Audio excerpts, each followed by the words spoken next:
once I signed that fight, that everything is where it needs to be, and if it can happen, I'm guaranteed it'll be one of the best fights I've ever had in my life. How do you beat Canelo? Just simply being me, but being the best version of me. Do you think, from what you showed in the last 2 fights, that is there something in your arsenal he can't handle? You feel, in your opinion? You know, styles make fights. He is nothing like any of my last opponents, and vice versa. So for me, I approach this fight totally different. And he's a different notch when it comes to levels too. He is the pinnacle.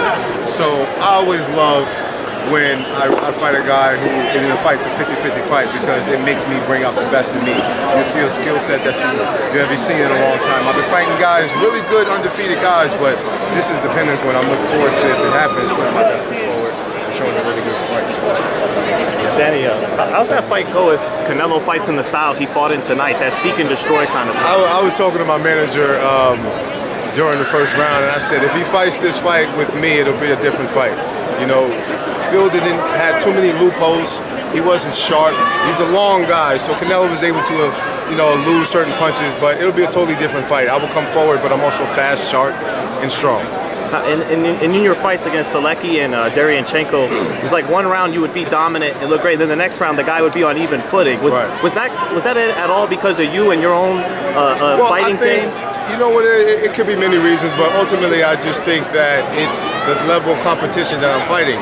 You gotta understand, the last 4 or 5 opponents I've fought has all been undefeated fighters. You know, I have one of the best resumes in the middleweight division. So for me, it's just about proving that I am the best, and if I can get this next fight, then, you know, I have that opportunity to do that alone. Do you think what happened tonight changes the mindset of the people with like DAZN and Canelo? Like, they have to fight somebody better than this, right?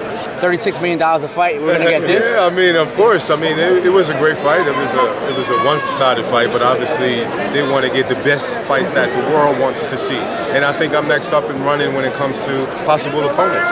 Did the David Lemieux thing situation change like everything? Because I think that's what they were angling to. I believe it changed a lot. I think they were trying to angle more towards their own stable, but for me, it's perfect timing, and I want to take advantage of this opportunity. Unfortunate opportunity, but good opportunity for me.